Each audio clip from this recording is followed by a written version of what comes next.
বহু বছর আগে হযরত ওমর রাদিয়াল্লাহু আনহু আল্লাহর নবী পৃথিবীতে তশরিফ রাখার ৭০ বছর আগে একটা ঘটনা ঘটেছিল। নবীজি দুনিয়াতে আসার ৭০ বছর আগে একটা ঘটনা, আল্লাহর নবী পৃথিবীতে যখন আসবেন তার ৫০ বছর আগে একটা ঘটনা ঘটল। এই ঘটনার নাম হলো আসহাবুল ফিল, হস্তি বাহিনীর ঘটনা। সেই ঘটনাকে আল্লাহ কোরআনে বলছেন, আলাম তারা কাইফা ফাআলা রাব্বুকা বিআসহাবিল ফিল। এই ঘটনার ২০ বছর আগে পৃথিবীতে আর একটা ঘটনা ঘটেছিল। সেই ঘটনাটা ঘটেছিল ইয়ামান দেশে। এরা তন্ত্রমন্ত্র সাধনা করে, তারা তন্ত্রমন্ত্র সাধনা করে। ইয়ামানের দেশের রাজা, তিনি তন্ত্রমন্ত্র দিয়ে কাজ হাসিল করতেন। তো ইয়ামানের রাজা বললেন, একদিন ওই যিনি জাদুকর ছিলেন তিনি রাজাকে বললেন, রাজা মহারাজ, আমি তো মারা যাব, চলে যাব আমি একদিন দুনিয়া থেকে, অবশ্যই মৃত্যু আমার আসবে, কিন্তু আমার মৃত্যু আসার পরে আমার প্রতিনিধি রেখে যাওয়ার জন্যে আমাকে একটু সুযোগ যদি দেন, তাহলে একটা যুবক, মেধাবী যুবক আমাকে দিয়ে দেন, বালক দিয়ে দেন। ওই বালকটাকে আমি জাদুবিদ্যা শিখাইয়া আমি প্রতিনিধি বানাইয়া আপনার জন্য নিয়োজিত করে যাব।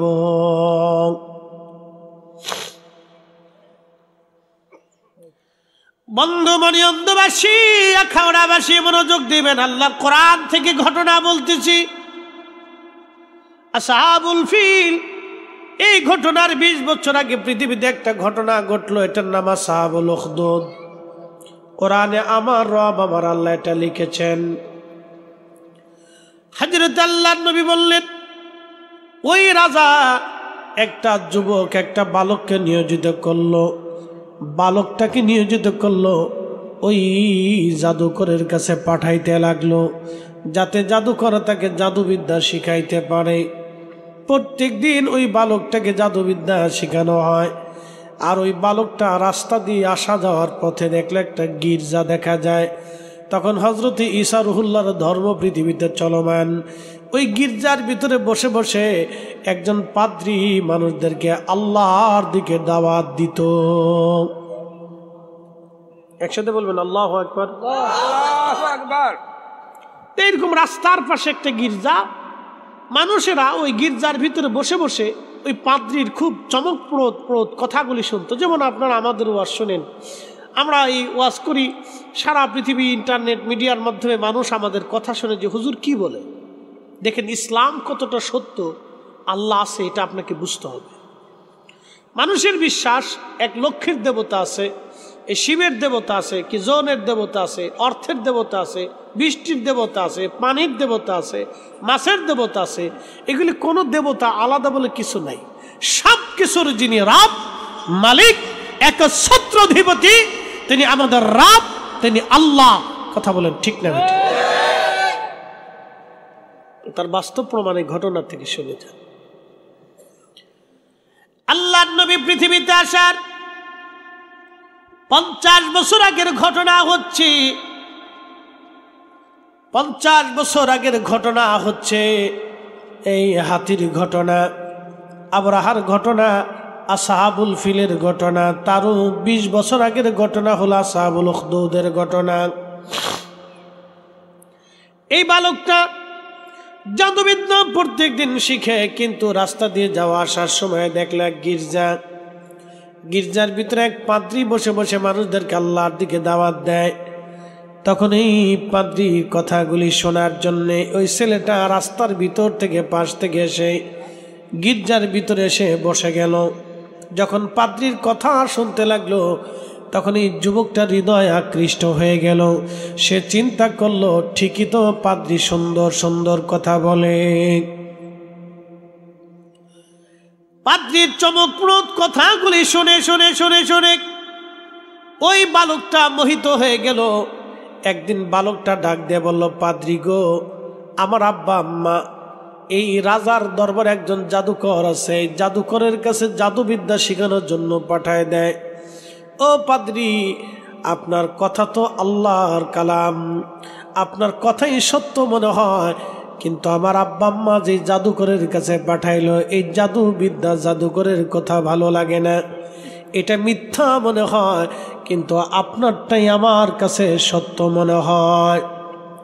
পাদ্রী, মেহেরবানি করে আপনি আপনার ধর্মে আমাকে দীক্ষা দিয়ে দেন। তখন পাদ্রী ডাক দিয়ে বলল, যুব বালক রে, আমাদের ধর্মে যদি তোমাকে দীক্ষা দিয়ে দেয় বুঝলাম, কিন্তু তুমি জাদুকরের কাছে কি বলবা এবং তোমার বাবা মা ও রাজার কাছে কি বলবা? পাদ্রী ডাক দিয়ে বলতেছে, বালক, আমার ধর্মে যদি তোমাকে দীক্ষা দিয়ে দেই তাহলে বিষয়টা গোপন রাখবা, যে আগুনের পূজারী, মূর্তি পূজারী, পাথর পূজারী, ওরা যদি তোমাকে জানতে পারে তুমি মুসলমান হয়েছ, কালেমা পড়েছ, তাহলে তোমাকে ওরা কষ্ট দিবে, হত্যা করবে, এবং আমাকেও এই দেশ থেকে তারা তাড়িয়ে দেবে। আগে বলছি, হকের সাথে মিথ্যার সাথে সারা জীবন দ্বন্দ্ব হয়েছে। যা আল হক ও যা হাকাল বাতিল ইন্নাল বাতিলা কানা জাহুকা। সত্যের সাথে মিথ্যার লড়াই চিরদিন ছিল, সত্যের সাথে মিথ্যার লড়াই চিরদিন ছিল, কিয়ামত পর্যন্ত এই লড়াই চলবেই। আমরা যতদিন বেঁচে থাকব মিথ্যার সাথে লড়াই করতেই হবে। কথা বলেন ঠিক না বেঠিক? আপনি ভাবতেছেন লড়াইবিহীন বেঁচে থাকবেন, না, হবে না, মিথ্যার সাথে লড়াই করতে হবে আপনাকে। শয়তান আপনাকে মিথ্যার দিকে নিয়ে যাবে। কথাগুলি খুব মনোযোগ দিন, আল্লাহর কোরআন থেকে বলতেছি। এরকম একটা ছোট্ট বালকের হৃদয়ে হেদায়েত এসে গেল, তার বুঝ আসলো যে না, এটা মিথ্যা, আমি জাদু শিখি, এটা মিথ্যা। তো পাদ্রী তাকে দীক্ষা দিল, লা ইলাহা ইল্লাল্লাহ ঈসা রুহুল্লাহ। একসাথে বলবেন না মারহাবা? এই সময় ওই কালেমা চলমান আছে। হযরত ঈসা আলাইহিস সালামের জীবন বিধানের উপরে এক আল্লাহর উপরে কালেমা পড়াইলেন। পাদ্রী ডেকে বলতেছে, বালক রে, তুমি কারো কাছে বলবা না, গোপন রাখবে, কারণ তাহলে তোমাকে জাদুকর আসতে দেবে না, আমার কাছে তোমার বাবা মা আসতে দিবে না, রাজাও তোমার বাধা হয়ে দাঁড়াবে, তুমি গোপন রাখবে, প্রকাশ করবে না। ছেলেটা এই শর্তে কালেমা পড়ল। গোপনে গোপনে পাদ্রীর কাছে এসে এসে দীক্ষা নিতে লাগলো। কালিমাতুত তাওহীদের উপরে ঈমান এনে ছেলেটা আমল করতে লাগলো। একদিন রাস্তা দিয়ে যাওয়ার সময় দেখলো মস্ত বড় একটা বাঘ রাস্তার মাঝখানে বসে আছে। বাঘ দেখে দেখে মানুষেরা পালায় পালায় চলে যায়। তখন এই বালকটা চিন্তা করলো, এত বড় একটা বাঘ এসেছে, তাহলে বাঘটা তো তাড়ানোর মতো কেউ নাই। একটা পাথর হাতে নিয়ে ওই ছেলেটা চিন্তা করলো, আজ বাঘ মেরে ফেলতে হবে। পাথরখানা হাতে নিয়ে বলল, রব, তুমি যদি সত্য হয়ে থাকো, তাহলে এই পাদ্রীর ধর্ম যদি সত্য হয়ে থাকে, লা ইলাহা ইল্লাল্লাহ, তুমি রব যদি এক আল্লাহ হয়ে থাকো, তাহলে আমি পাথর মারার পরে যেন বাঘটা মরে যায়, তাহলে বুঝবো তুমি আল্লাহ সত্য। এই কথা বলে ওই বালকটা পাথরখানা নিয়ে বাঘের মাথা বরাবর যখন নিক্ষেপ করলো, বিসমিল্লাহি আল্লাহু আকবার বলে ছেড়ে দিল, সঙ্গে সঙ্গে পাথরখানা বাঘের মাথায় লাগার পরে বাঘটা আহত হয়ে ছটফট করে জমিনের মধ্যে মারা গেল। একবার জোরে বলা যাবে কি আল্লাহু আকবার? তেলের গাড়ি তেলে চলি,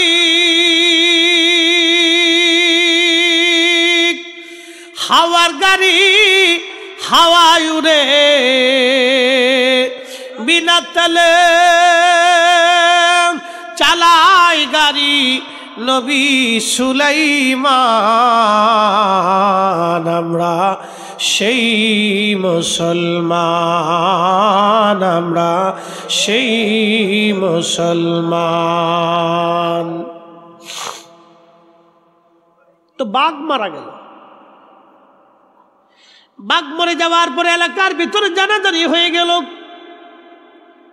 আমুক বালকের মাধ্যমে বাঘ মরে গেছে। সারা দেশে তার পরিচয় পেয়ে গেল। এই বালকের নাম ছিল আব্দুল্লাহ ইবনে তামির। আব্দুল্লাহ ইবনে তামির। ছেলেটার নাম ছিল আব্দুল্লাহ ইবনে তামির। সবার কাছে পরিচিত হলো আব্দুল্লাহ ইবনে তামির নামক এই বালকটা পাথরের আঘাত দিয়ে বাঘ মেরে ফেলে দিয়েছে। তখন এই ছেলেটা ওই পাদ্রির কাছে আসলো। পাদ্রিকে জিজ্ঞেস করলো, হুজুর আপনি ইসমে আজম আমাকে শিক্ষা দিয়ে দেন, ইসমে আজম আপনি আমাকে জানান। আল্লাহর একটা বিশেষ তাসবিহ আছে, এটার নাম ইসমে আজম। এই ইসমে আজম যারা আয়ত্ত করতে পারে পৃথিবীতে তারা অমর হয়ে থাকে, ধন্য হয়ে যায়। যেমন খাজা বাবা আজমিরি ইসমে আজমের অধিকারী থাকার কারণে পুরা আনা সাগরের পানি একটা লুটার ভিতরে তিনি নিয়ে এসেছিলেন। একসাথে বলা যাবে না মারহাবা। ইসমে আজমের অধিকারী হযরত শাহজালাল ইয়ামানি মুজাররিদি হওয়ার কারণে পানির উপরে জায়নামাজ বিছাই দিলেন, আর জায়নামাজ বিছাইয়া পানির উপরে দিয়ে নদী পার হয়ে গেলেন। এই ইসমে আজম যার কাছে থাকবে তিনি অনেক বড় আল্লাহর ওলি।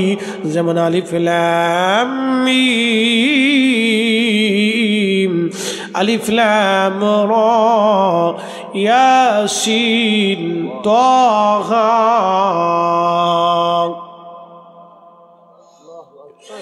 এই আয়াতগুলির অর্থ তারাই জানবে যাদের কাছে ইসমে আজম আছে। একসাথে বলবেন আল্লাহু আকবার।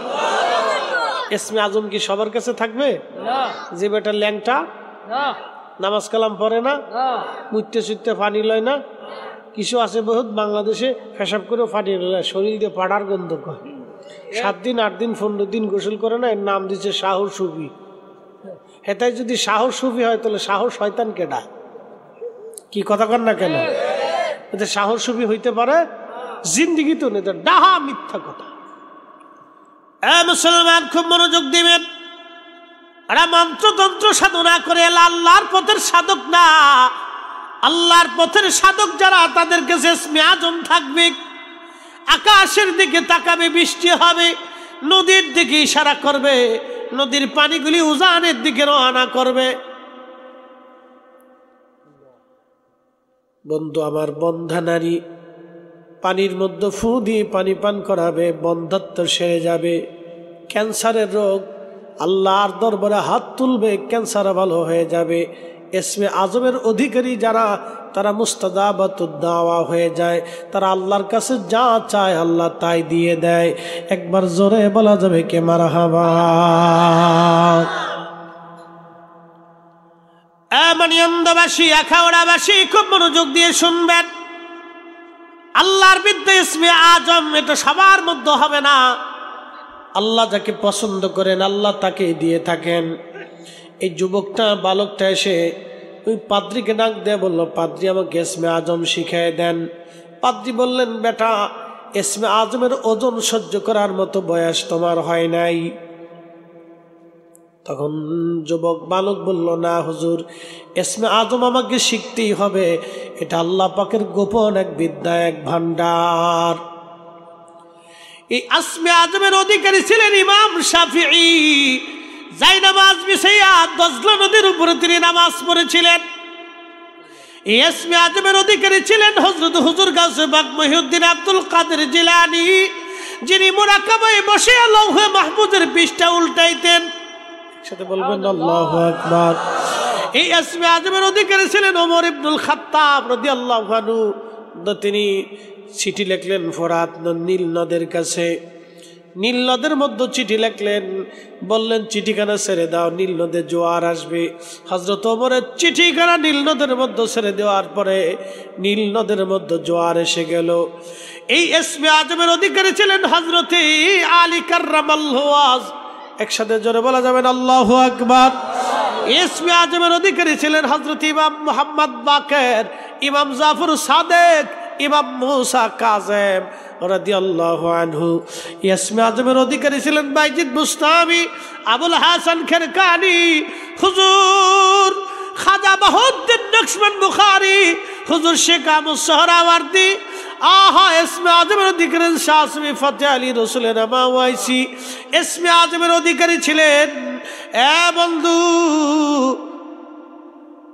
হযরতে মুজাদ্দিদ আল ফিসানি সেরহিন্দি ইসমে আজমের অধিকারী ছিলেন। হযরত আবু বকর সিদ্দিক ফুরফুরাবি রাহমাতুল্লাহি আলাইহি ইসমে আজমের অধিকারী ছিলেন। সতুরার হুজুর কেবলা কুতুবুল ইরশাদ ইসমে আজমের অধিকারী ছিলেন। ফরাজি কান্দির হুজুর কেবলা। একবার জোরে বলা যাবে কে মারহাবা। ইসমে আজমের অধিকারী ছিলেন। আল্লাহর কাছে যাহা বলতেন আল্লাহ তাহা দিত। সবারই দেয় না, বেশরিয়ত যে তার ইসমে আজম আল্লাহ দেয় না, অপবিত্র যে তাকে ইসমে আজম দেয় না, অপবিত্র যে তাকে আল্লাহ ইসমে আজম দেয় না। বুঝতে কি কোনো অসুবিধা হচ্ছে? তাহলে একসাথে জোরে বলি তো আল্লাহু আকবার। বুঝে যাবেন আল্লাহর কোরআন থেকে বলতেছি। إذا السماء ذات البروج واليوم الموعود وشاهد ومشهود।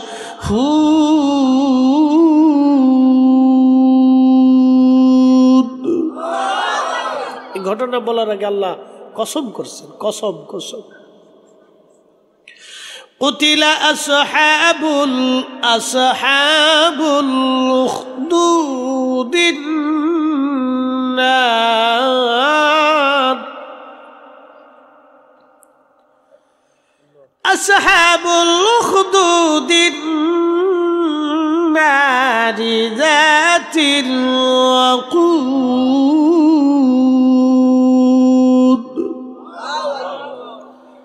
তাওরাতে, ইনজিলে, জবুরে আল্লাহর প্রায় 3000 নাম লেখা আছে। একসাথে বলবেন কত হাজার? 3000। তাওরাতে, জবুরে, ইনজিলে আল্লাহর কয়টা নাম আছে? 3000। কোরআনে কয়টা আছে? 99টা। তাওরাতে, জবুরে, ইনজিলে আল্লাহর নাম আছে 99, 3000। কোরআনে আছে 99। তাওরাত, জবুর, ইনজিল, কোরআন দিয়ে আল্লাহর নাম আছে 3099টা নাম। এই 3099 নামের ভিতরে আল্লাহর একটা নাম আছে ইসমে আজম। এই ইসমে আজমের অধিকারী যারা, তারা মুস্তাজাবাতুদ দাওয়া, আল্লাহর কাছে যা চাবে আসমান থেকে তাই আসবে, যা বলবে তাই আসবে, যা বলবে তাই আসবে। 50 বছর যদি কোনো নারীর সন্তান না হয়, ওই নারীর জন্য আল্লাহর দরবারে হাত বাড়াবে, আমার আল্লাহ তারে সন্তান দেবে। একবার জোরে বলা যাবে কি আল্লাহু আকবার। 3000 নাম জোগাড় করে এই বালকটা একটা একটা করে নাম, তীরের ফলার আগে, তীরের আগা যে ফলা আছে, তীরের ফলা, তীর যুদ্ধক্ষেত্রে যে তীর ব্যবহার করে তার ফলা, তার আগাটা, মাথাটার মধ্যে আল্লাহর নামগুলি লিখতে লাগলো। 3000 নাম লেখলো 3000 তীরের মধ্যে। একটা জায়গায় আগুন জ্বালাইয়া ওই আগুনের মধ্যে প্রত্যেকটা তীর, নাম খচিত তীরগুলি আগুনের মধ্যে নিক্ষেপ করতে লাগলো। সব তীর আগুনের মধ্যে পড়ে যায়, কিন্তু ইসমে আজম খচিত তীরের ফলাটা আগুন থেকে বারবার বারবার বারবার আগুন থেকে লাফিয়ে লাফিয়ে বের হয়ে পড়ে যায়। একবার জোরে বলা যাবে কি আল্লাহু আকবার। যখন আল্লাহ পাকের ইসমে আজম খচিত তীরটা আগুন থেকে বের হয়ে চলে আসে, তখন সে নামটা পেয়ে গেল। ওই তীরের ফলাটা নিয়ে পাদ্রীর কাছে যায়, বলল, হুজুর, আমি আল্লাহ খচিত এই তীরখানা আগুনের মধ্যে ফেলে ফেলে 3000 নামের পরীক্ষা নিরীক্ষা করে ইসমে আজম আমি পেয়ে গেলাম। তখন ওই পাদ্রী ডাক দিয়ে বলল, বেটারে, তুমি ইসমে আজম পাইছো, শোনো, ইসমে আজমের বিরাট বড় ওজন। এর ওজন তুমি সহ্য করতে পারবে না, কারণ তুমি অল্প বয়সী মানুষ। তবে শুনে রাখো, আমার মন বলতেছে তুমি কোনো দুর্ঘটনার মধ্যে পড়ে যাবারে বেটা। তবে যদি কোনোদিন কোনো দুর্ঘটনার মধ্যে পড়ে যাও, সাবধান, আমার কথা কিন্তু কারো কাছে বলবা না। আমার কথা কিন্তু কারো কাছে বলবা না রে বেটা, আমার কথা গোপন রাখবা। ছেলেটা গোপন ডাকার শর্তে ইসমে আজম আয়ত্ত হলো, সারা দেশে জানাজানি হলো অমুকের বেটা অমুক। আব্দুল্লাহ ইবনে তামিরের কাছে গেলে মানুষের মনের আশা পূর্ণ হয়। অন্ধর জন্য দোয়া করলে চোখ ভালো হইতো, অসুস্থ রোগীর জন্য দোয়া করলে রোগ ভালো হয়ে যাইত, বন্ধাত্ম নারীর জন্য দোয়া করলে আল্লাহ সন্তান দিত। এইভাবে সারা ইয়ামান দেশে তারা সুনাম সুখ্যাতি ছড়িয়ে গেল। একবার রাজার একজন উজির, যিনি প্রধানমন্ত্রী, রাজার প্রধানমন্ত্রী যিনি, তিনি অসুস্থ হয়ে গেলেন, অন্ধ হয়ে গেলেন, তিনি চোখে দেখেন না। তিনি জানতে পারলেন আব্দুল্লাহ ইবনে তামির নামক একটা যুবক আছে, বালক আছে, তার কাছে গেলে এই অন্ধত্ব দূর হবে, সে বড় আধ্যাত্মিক বিদ্যার অধিকারী। এই কথা শুনিয়া রাজার উজির তিনি ধীরে ধীরে এসে আব্দুল্লাহ ইবনে তামিরের কাছে সে বলল, আল্লাহর বান্দা, তো আমি শুনছি তুমি বলে চোখ ভালো করে দাও। আমি রাজার উজির, আমার চোখ অন্ধ হয়ে যাওয়ার কারণে রাজ দরবার থেকে চাকরি চলে গেল রে যুবক আব্দুল্লাহ, বালক আব্দুল্লাহ ইবনে তামির, তুমি আমার চোখটা ভালো করে দাও। আব্দুল্লাহ ইবনে তামির ডাক দেয়, বলল, রাজা, চোখ ভালো করার মালিক আমি না, চোখ ভালো করার মালিক আমার আল্লাহ। বলে, আল্লাহ আবার কে? বলতেছে, ডাক দেয়, উজির, তোমারও রব আমারও রব, তামাম সৃষ্টির রব যিনি, তিনি আল্লাহ, তিনি এক আল্লাহ। তুমি যদি লা ইলাহা ইল্লাল্লাহ মেনে নাও, আল্লাহর উপরে তুমি বিশ্বাস স্থাপন করো উজির, তাহলে আমি তোমার জন্য দোয়া করব, আমার আল্লাহ তোমার চোখ ভালো করে দেবে। চিৎকার মেরে জোরে বলেন আল্লাহু আকবার। কখনো তোমাকে যদি ভুলি, হেদায়েতের আলো জেলে নিয় কাছে তুলি, ঠাই দিও প্রিয়তম, ঠাই দিও প্রিয়তম, ওগো মহিয়ান,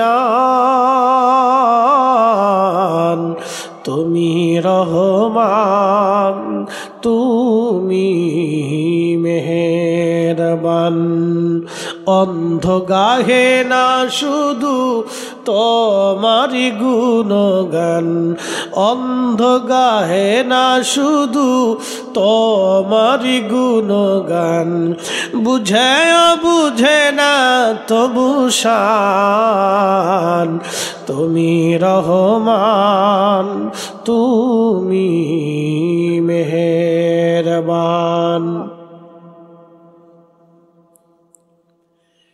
পানিয়ান্দাবাসী, আখাউড়াবাসী, এই যুবকের বালকের কাছে যখন এই উজির আসলো, উজির বলল, হা বালক, আমি কালেমা পড়ব, লা ইলাহা ইল্লাল্লাহু ঈসা রূহুল্লাহ। ঈসা নবীর নামে সে কালেমা পড়ল। তখন ওই বালক দোয়া করে বলে, ইয়া রাব্বি, আপনি উজিরের চোখ ভালো করে দেন। আল্লাহর নবী বলতেছেন, সাথে সাথে চোখ ভালো হয়ে গেল। একবার জোরে বলা যাবে কি মারহাবা? সাথে সাথে চোখ, জোরে বলেন চোখ।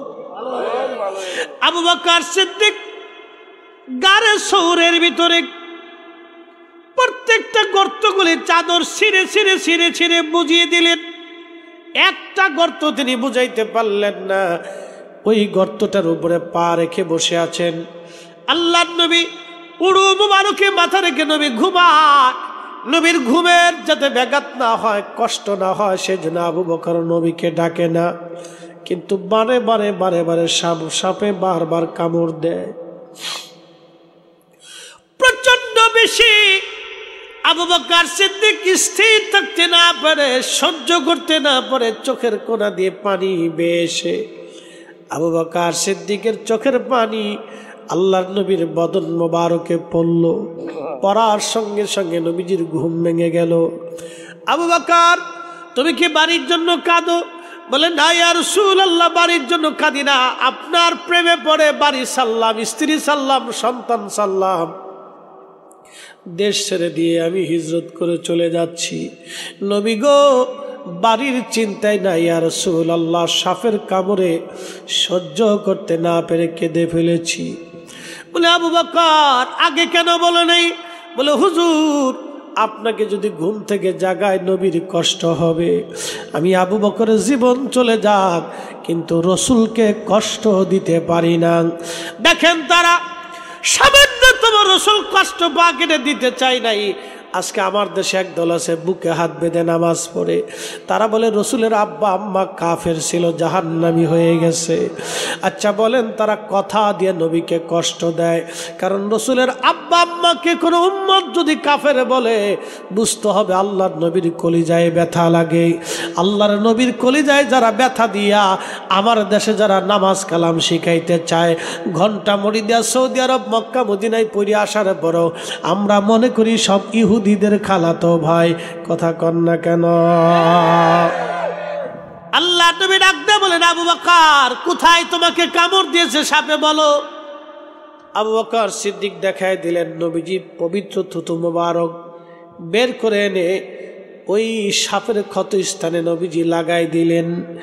লাগাইতে দেরি হলো, সাপের বিষ পানি হতে দেরি হয় নাই। আসতে হয়ে গেল না? জোরে বলেন। আমার নবীর থুতু মোবারক আর নবীজির থুতু মোবারক আর আমাদের থুতু মোবারক একরকম না। এটা নবুয়াত, নবুয়াত, নবুয়াত। পাহাড়ি সাপের বিষ মুহূর্তের ভিতরে পানি হয়ে গেল, যন্ত্রণা চলে গেল আবু বকরের। আহা, এটাই রসুল কারিমের মহান মুজিজা, মুজিজা। তিনি নবী, তিনি নবী, এটা তার বাস্তব প্রমাণ। দালাইলুন নবুয়াত, নবুয়াতের দলিল। শ্রেষ্ঠ নবী দিলাম রে তরিয়ে নিতে রোজ হাসরে, পথ না ভুলি তাই তো দিলে পাক কোরআনের বাণী। খুদা তোমার মেহেরবানি।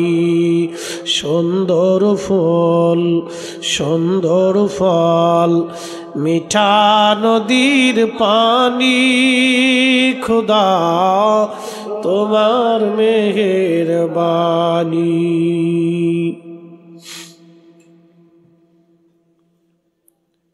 তো ওই উজিরের চোখ ভালো হয়ে গেল। তো চোখ ভালো হওয়ার পরে উজির রাজার দরবারে গেছে। রাজা জিগায়, আরে উজির চোখ ভালো করলো কে? বলে আল্লাহ। বলে আল্লাহ কে? তোমারও রব আমারও রব। রাজা কয়, আমি কি তোর খোদা না? বলে না, তুমি আমার খোদা না, আমার খোদা আল্লাহ। একসাথে বলবেন আল্লাহু আকবার। রাজা ডাক দিয়ে বলতেছে, উজির এই বিদ্যা তুমি কোথা থেকে শিখছো বলো।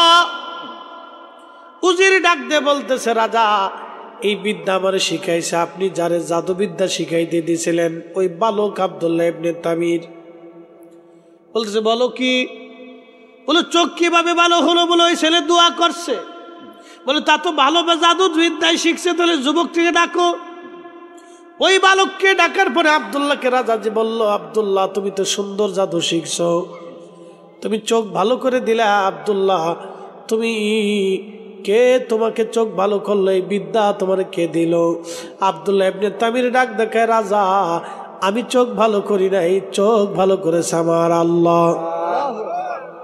একসাথে বলেন আল্লাহু আকবার। কে ভালো করছে? কে ভালো করে? কে ভালো করে? কে দেয়?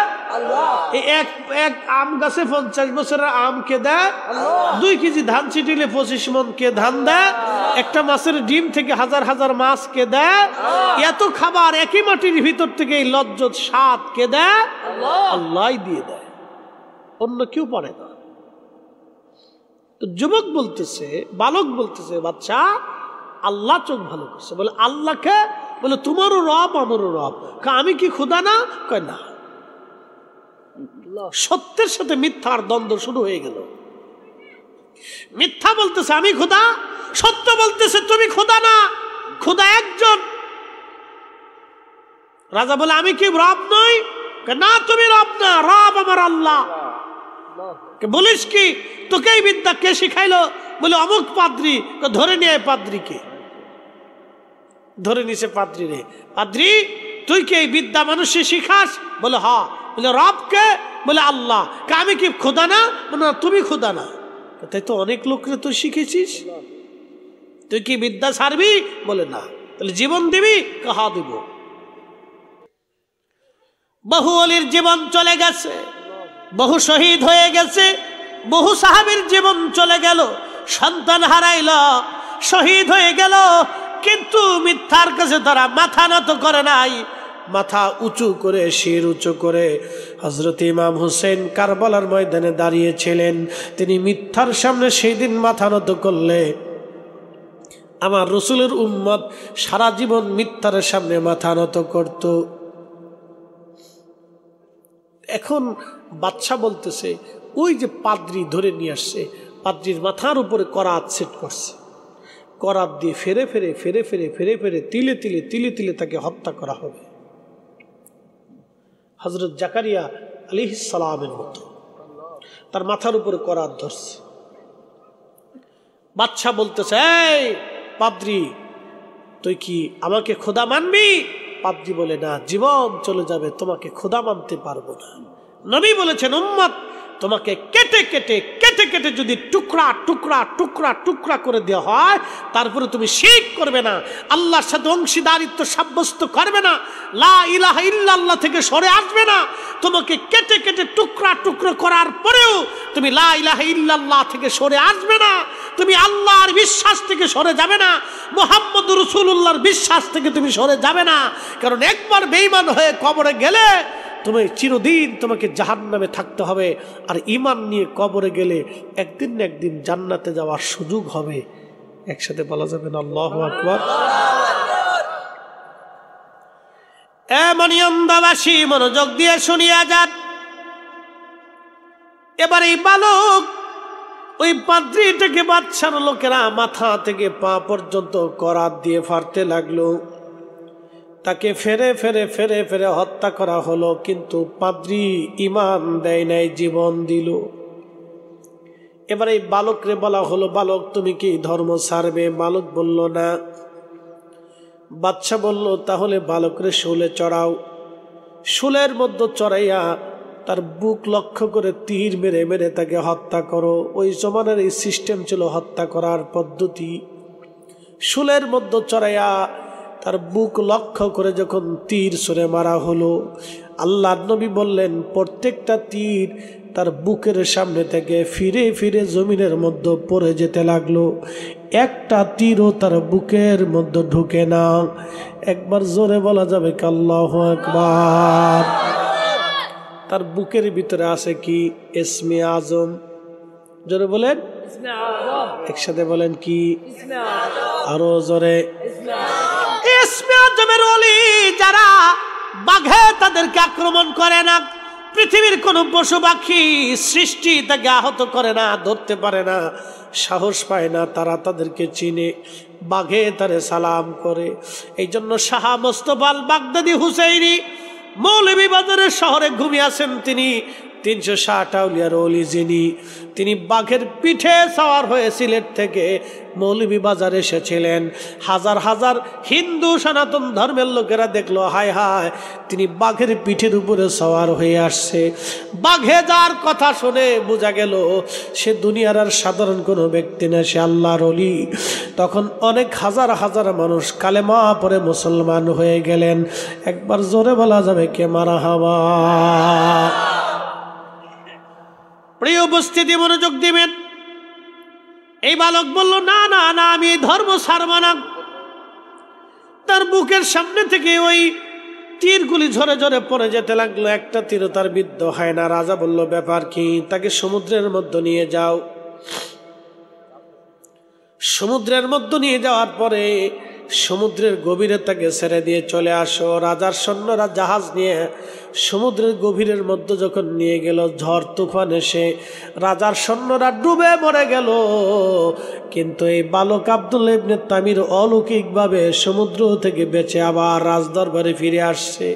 রাজা ডাক দেখে, বালক তুমি কেমনে আসলা? কে তোমারে বাঁচাইলো? কয় আমার আল্লাহ, আমার রব আমারে বাঁচাইছে। কখনো তোমাকে যদি ভুলি, হেদায়েতের আলো জেলে নিও কাছে তুলি, ঠাই দিও প্রিয়তম ওগো মহিয়ান, তুমি রহমান তুমি মেহেরবান। আবার রাজা ডাক দিয়ে বলতেছে, সৈন্যরা তাকে পাহাড়ে নিয়ে যাও, পাহাড়ের উপর থেকে তোমরা থেকে ফেলে দাও। নবী দুনিয়াতে আসার 70 বছর আগের ঘটনা, মনোযোগ দিয়ে শুনে যাবেন। আজ পাহাড়ের উপরে নিয়ে যাওয়া হলো, পাহাড় থেকে তাকে ফেলে দেওয়ার জন্য। কিন্তু পাহাড়ের মধ্যে ভূমিকম্প আসার পরে ভূমিকম্পের সৈন্যরা ঝরে পড়ে মারা গেল। কিন্তু ওই যুবক অলৌকিকভাবে বালক বেঁচে ফিরে আসলো। রাজা ডাক দেয়া বলল, বালক তুমি কেমনে ফিরে আসলা, তোমাকে কে বাঁচাইলো? বালক ডাক দেখা, আমার রব আমার আল্লাহ আমারে বাঁচাইছে। একসাথে বলেন আল্লাহু আকবার। বলে, বালক রে 3 বার চেষ্টা করলাম তোমাকে মারার জন্য, কিন্তু তোমাকে মারা যায় না। তুমি কি মরবা না? কহা আমি মরব। বলে, কিভাবে তোমাকে মারা যাবে? বালক ডাক দে বলল, বাচ্চারে তুমি একটা কাজ করো, ইয়ামান দেশের সমস্ত মানুষদেরকে একটা মাঠের মধ্যে একত্রিত করো, আমার শুলের মধ্যে চড়াইয়া তুমি একটা তীর হাতে নিয়া, তীরখানা হাতে নিয়ে আমার বুক লক্ষ্য করে তীর মেরে তুমি বলবা, বিসমিল্লাহি রব্বিল গুলাম। এই কথা বলে তুমি যখন আমার বুক লক্ষ্য করে তীর মারবা, তখন আমি শহীদ হব। এর আগে তুমি হাজারো চেষ্টা করলেও মারতে পারবা না। আমার রবের নামে তীর না ছাড়া পর্যন্ত তুমি আমাকে হত্যা করতে পারবা না। জোরে বলা যাবে কি আল্লাহু আকবার। বলো কি? হ্যাঁ, এটাই।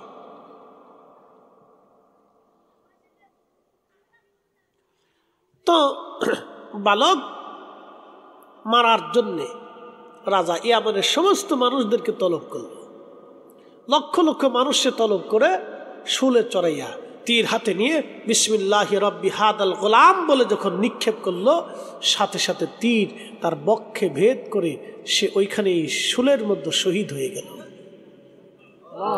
একসাথে বলেন আল্লাহু আকবার। এখন শহীদ হয়েছে না, এই দৃশ্য তো লক্ষ লক্ষ মানুষ দেখছে। দেখার পরে সবাই কয়, তাহলে ওই বালকের রবি সত্য, তাহলে আল্লাহ সত্য, এ রাজা মিথ্যাবাদী।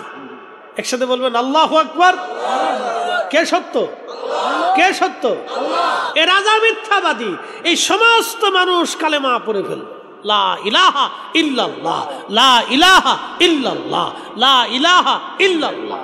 রাজা কয়, হায় মারলাম একটা, হইল দিহি লক্ষ লক্ষ। এই জন্য মনে রাখবেন, মুসলমান যদি একটা শহীদ হয়, তাহলে লক্ষ মুসলমান শাহাদাতের জন্য প্রস্তুত থাকে। কথা বলেন ঠিক কিনা? আমরা মাইরিয়া পৃথিবীতে কেউ কোনোদিন কমাইতে পারে নাই। চেঙ্গিস খান পারে নাই, হালাকু পারে নাই, রাম সাম্রাজ্য পারে নাই, পার্সিয়ানরা পারে নাই, আরবের কুফাররা পারে নাই। পৃথিবীর কোন শক্তি মুসলিমদেরকে মেরে মেরে কমাইতে পারে নাই। বরং যত মেরেছে তত মুসলিমরা উজ্জীবিত হয়েছে, যত শহীদ হয়েছে তত শাহাদাতের তামান্না মুসলমানদের বেড়েছে। এর জন্য মুসলমানদের বিজয় হওয়া, অল্প মুসলমান দিয়ে লক্ষ লক্ষ কাফেরের সাথে আমরা বিজয় হয়েছি। একসাথে বলা যাবে না আল্লাহু আকবার। ঘটনা শেষ না। এখন রাজা বলল, তাহলে এত মানুষ যেহেতু কালেমা পড়ছে, তাহলে এই মানুষদেরকে তোমরা ইয়ামানের মোড়ে মোড়ে পয়েন্টে পয়েন্টে বড় বড় গর্ত খনন করো, আগুন জ্বালাও। বড় বড় গর্ত খনন করে আগুন জ্বালাইয়া এই আগুনের ভিতরে যারা আমাকে খোদা মানবে তাকে ছেড়ে দিবা, যে আমাকে খোদা মানবে না তাকে আগুনের মধ্যে ফেলে দিবা। আবার বলি, ইয়ামানের বড় বড় রাস্তার কিনারে কিনারে বিরাট বড় বড় গর্ত খনন করে রাজা বলল, আমাকে খোদা মানলে ছেড়ে দিবা, আমাকে খোদা যে মানবে না তাকে আগুনে ফেলে দেবা। এইভাবে একটা না দুইটা না তারা 20,000 মানুষকে আগুনের মধ্যে পুড়িয়ে মারল, কিন্তু 20,000 মানুষ আগুনে পুড়ে মারা গেল, কিন্তু ঈমান দিল না। এইভাবে 20,000 মানুষ জীবন দিয়ে দিল। সর্বশেষ একটা মহিলা, একটা মেয়ে, তার ছোট্ট কোলের বাচ্চাটা নিয়ে সৈন্যরা তাকে টেনে টেনে আগুনের দিকে নিয়ে যায়। মেয়েটা নিজের কলিজার সন্তান বাচ্চার চিন্তা করে বারবার আগুন থেকে ফিরে আসার চেষ্টা করতেছিল। তখন ওই কোলের বাচ্চার জবান খুলে গেল। আসতে হলো না, জোরে বলেন। বলেন আল্লাহ আছে না নাই? জোরে বলেন আসেনি। কয়জন? আরো জোরে। জোর হয় না কেন? কবর আসেনি? বলতেছি আছে, সামনে আরো আছে, ঘটনা শেষ না। মানে আন্দোবাসী এই মহিলার কোলের বাচ্চার জবান খুলে গেল। বাচ্চাটা ডাক দেখে মা মা মা, ও মা, তুমি যে আগুনের কুণ্ডলি, আগুনের গর্তটাকে তুমি আগুন মনে করতেছো মা, তুমি আগুন থেকে পালানোর চেষ্টা করতেছো মা। আমি আগুন দেখি না রে মা, এই আমি আগুনের কুণ্ডলিটাকেই আল্লাহর জান্নাতের বাগান দেখতেছি মা, এটা খুদার জান্নাত মা, ভয় পাইও না মা। আচ্ছা, কোলের বাচ্চা কি কথা বলে? কোলের বাচ্চার জবান খুলে গেল। ও মা, মারে, তুমি যেটাকে আগুন দেখতেছো মা, আমি আগুন দেখতেছি না, এটা বেহেশত। তোমার আগে বহুজন এই আগুনের ভিতরে ঝাঁপিয়ে বেহেশতে চলে গেছে মা। তুমি হতভম্ব হইও না, তুমি বিচলিত হইও না, তুমি চিন্তিত হইও না মা, ভয় পাইও না। এ মা, এটা আগুন না, এটা বেহেশত। একসাথে বলবেন আল্লাহু আকবার। পৃথিবীর এক প্রসিদ্ধ ঘটনা, আসহাবুল উখদুদিন নারি দাতিল ওয়াকুদ ইদহুম আলাইহা কুউদু ওয়া হুম আলা মা ইয়াফআলুনা বিল মুমিনিনা শুহুদ ওয়া মা নাকামু মিনহুম ইল্লা আইয়ুমিনু। শুধু তাদের অপরাধ ছিল তারা আল্লাহকে এক বলে স্বীকার করছে। আল্লাহর উপরে ঈমান আনার কারণে সেই দিন তাদেরকে পুড়িয়ে পুড়িয়ে মারা হয়েছিল। তারা জীবন দিয়েছিল কিন্তু ঈমান দেয় নাই। পুড়িয়ে পুড়িয়ে মারা হয়েছিল, তারা জীবন দিয়েছিল কিন্তু ঈমান দেয় নাই। কিন্তু আমরা বড় মুসলিম জাতি, মসজিদে 2 টাকা চাইলে, টাকা পয়সা চাইলে, শুক্রবারের দিন কিছু টাকা, অনেকে সিরা টাকাও দেয়। এই চালাকি করা যাবে? আপনি চিন্তা করেন যে মানুষ আগুনের ভিতরে, মহিলা তার বাচ্চা সহ ঝাঁপিয়ে পড়ে গেল। একসাথে বলবেন আল্লাহু আকবার। তেলের গাড়ি তেলে চলে,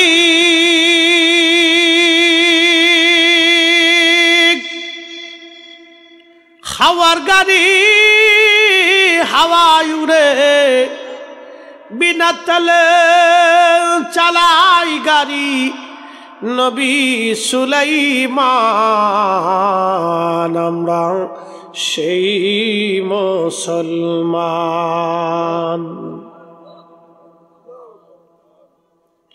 হযরত ওমরের জমানাতে, কার জমানা? ওমরের জমানা। আজকে বলে দিয়ে যে এই শুনে যান, হযরত ওমরের জমানা। ইয়ামানের খাল খনন চলতেছে। কি খনন? খাল। খাল যেমন আমাদের দেশে অনেক নদী ভরাট হয়ে গেলে চলে না, তো হযরত ওমর একটা খাল খনন করে ইয়ামানের একটা খাল বের করে নিয়ে যাবে, যাতে এখান দিয়ে পানির নিষ্কাশন ব্যবস্থা সুন্দর হয়। তো খাল খনন চলতেছে।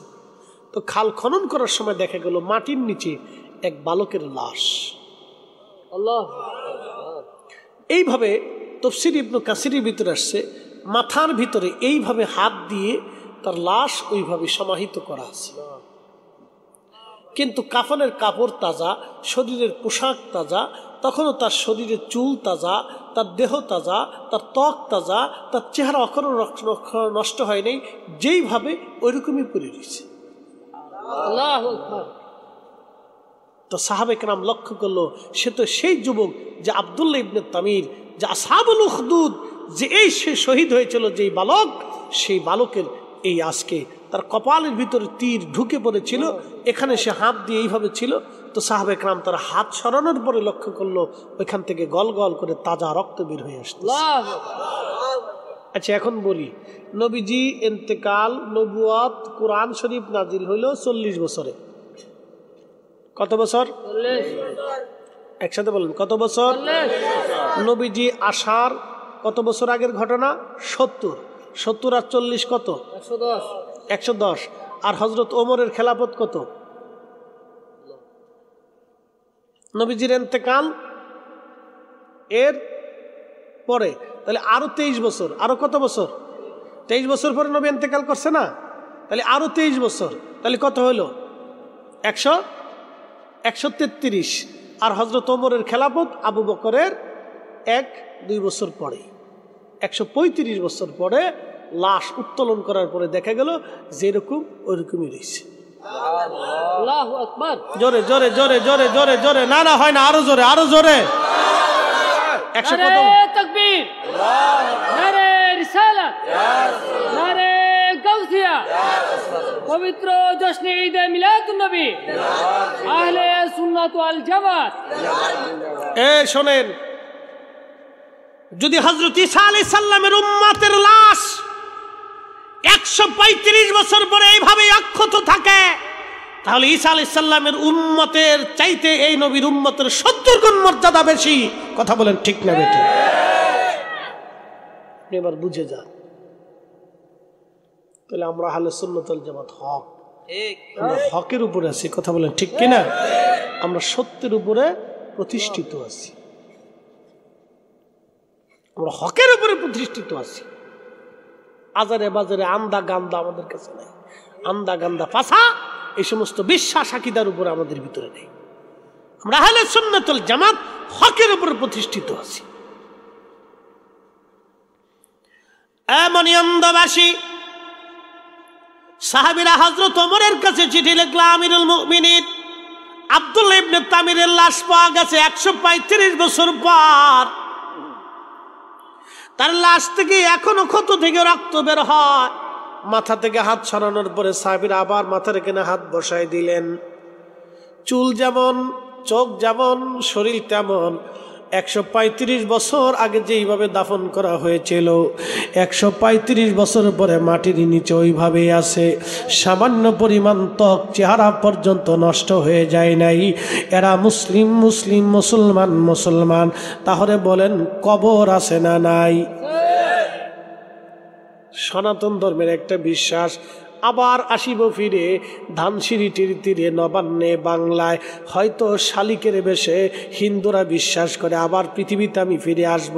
ভগবান আমাকে দুনিয়াতে পাঠাবে কুত্তা বানাইয়া, বিলাই বানাইয়া, ছাগল বানাইয়া, পাখি বানাইয়া।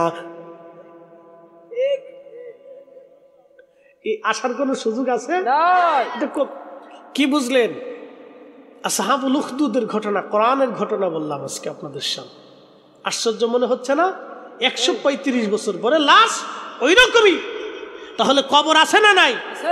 আল্লাহর দরবার থেকে ফিরে আসার কোনো সুযোগ আর আছে? যদি সুযোগ থাকতো তাহলে আব্দুল্লাহ ইবনে তামির আসতে পারতেন। যদি সুযোগ থাকতো তাহলে ওমর আসতেন, উসমান আসতেন, আলী আসতেন, তালহা আসতেন, নবীরা আসতেন, অলিরা আসতেন, খাজা বাবা আসতেন, শাহজালাল আসতেন। পৃথিবীতে আর আসার কোনো সুযোগ নাই, চলে যাওয়ার সুযোগ আছে, কিন্তু আসার কোনো সুযোগ